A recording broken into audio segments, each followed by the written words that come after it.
One of those nights. Give a lot of credit to Purdue. We're not going to win many ball games when Trent Frazier, Jacob Grannison go 4 for 15, DeMonte Williams goes 1 of 6. We're not going to be very good and win many games, but we hung in the first half.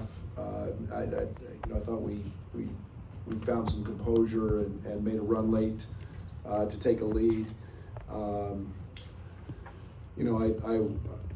One thing Matt's done of late is he's just quit screwing around.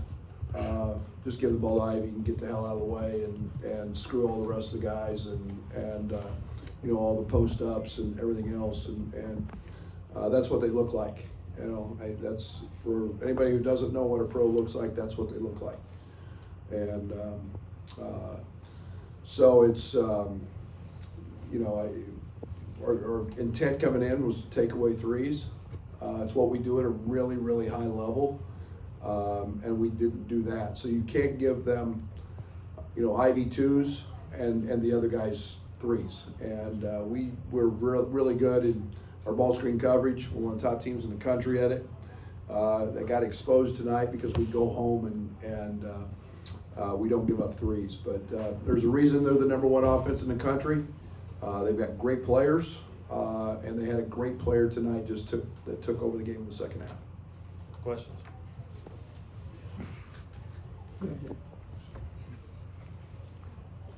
Brett, you obviously have a very good team this year. What have you learned about your team, and what kind of gear do they need to hit to beat the teams like Purdue or Arizona if they're top 5 right now? I think we haven't been whole, so we're still trying to figure out, certain lineups with Bello back. I thought he played really well. RJ Melendez was terrific. He's gaining minutes. But we're good, tonight was a night where they were better, and they deserved to win the game. I'm really disappointed in our rebounding, our effort. We've gotten really soft in that area and non-competitive, and we've got to get that handled. But again, it was we're a good basketball team. It was an off night. We were 10-2 coming in.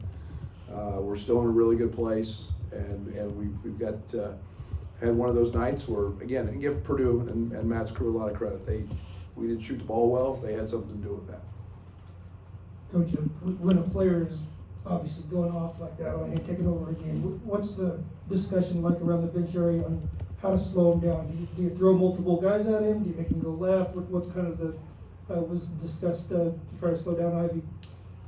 When you watch a pro game, really good players are really hard to stop. Sometimes they just make shots. And we live and die with forcing 2s and hard 2s. And even though Ivey got going, he turned it over a couple times. We did some good things. Where compared to the first game, I was willing to give 50 post-ups if they wanted them. I didn't care if they threw the ball into those guys every single trip.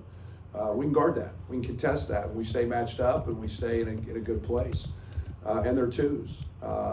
Those were hard.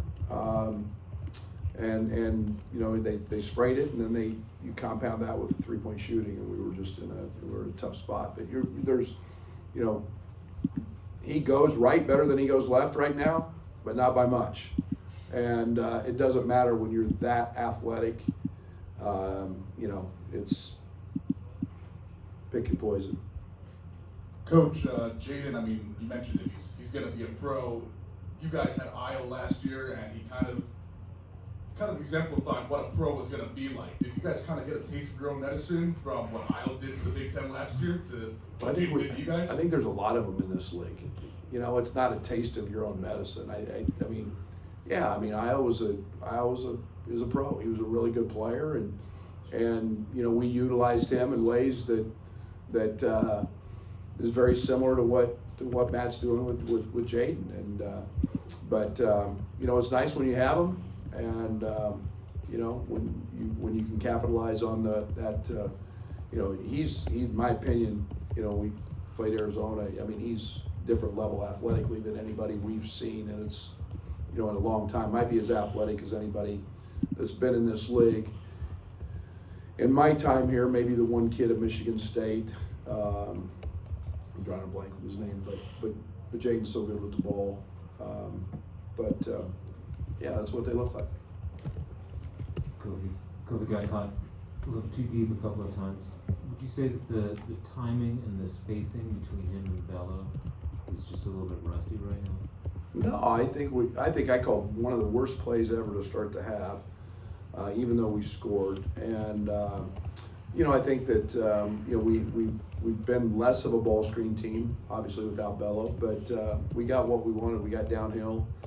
We had some uncharacteristic turnovers early out of those things, but it's one of the things that it's one of the few things that Purdue doesn't do well is their ball screen defense is not very good. I mean, they're 200 and something in the country or right there, and we couldn't exploit it. And again, so maybe they're getting better, but they don't have many weaknesses, and that just happened to be one.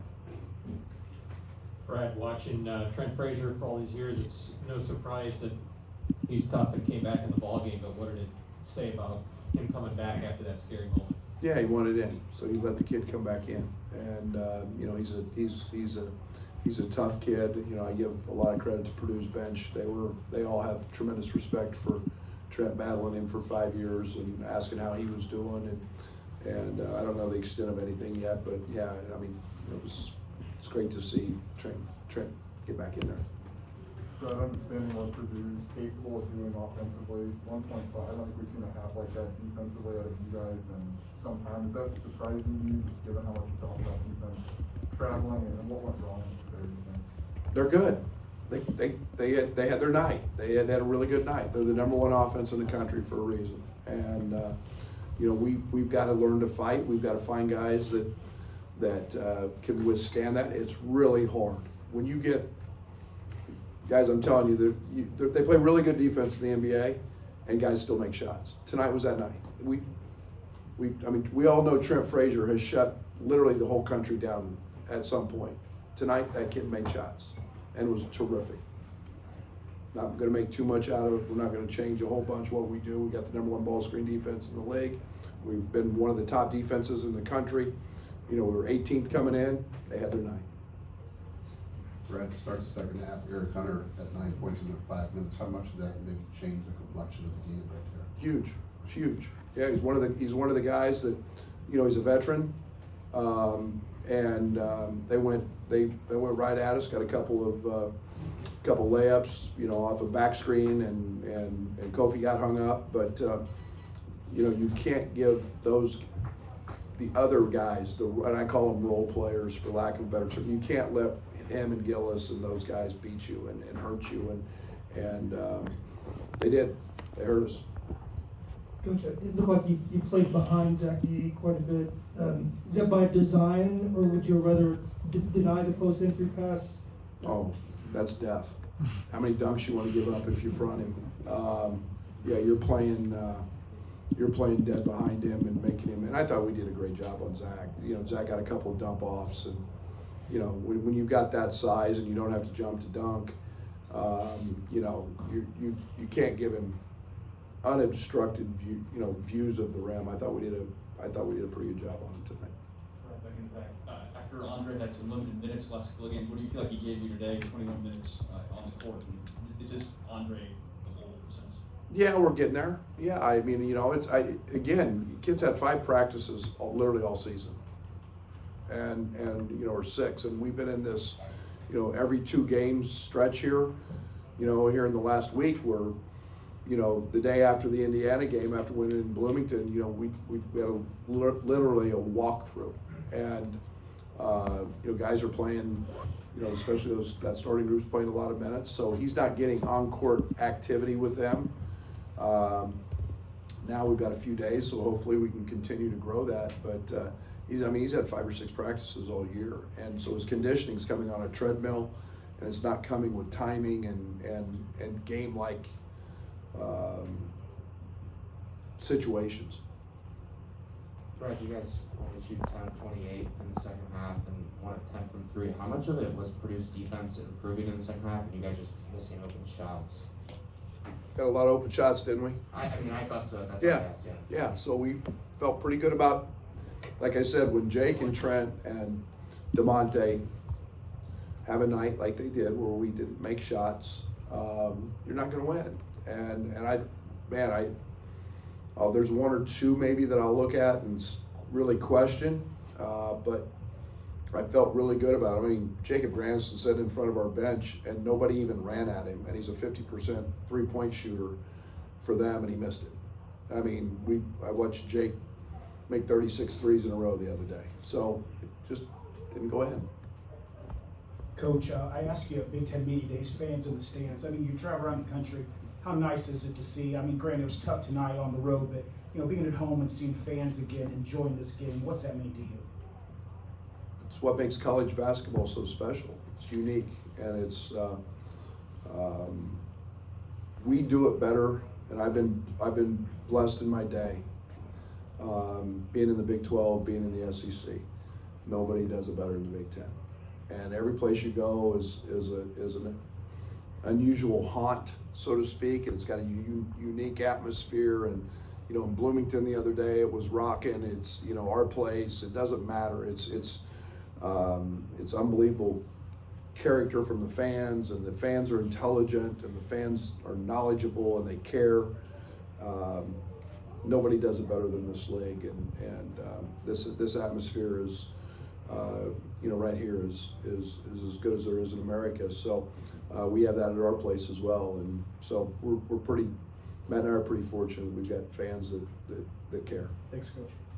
Given the environment, the team, what were your impressions of RJ and his minutes tonight? He's great. RJ's been so good in practice. That's why I played him a lot the last few minutes.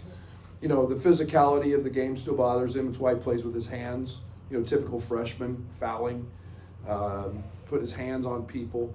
He's got unbelievable athleticism. Maybe not quite Ivey athleticism, but he's close in terms of his jumping and his length and some of the things he can do. He's just got to grow up, as a freshman in terms of the strength. But gaining a ton of confidence, and like I said, he's going to be a star in this league. All right, thank you, Coach.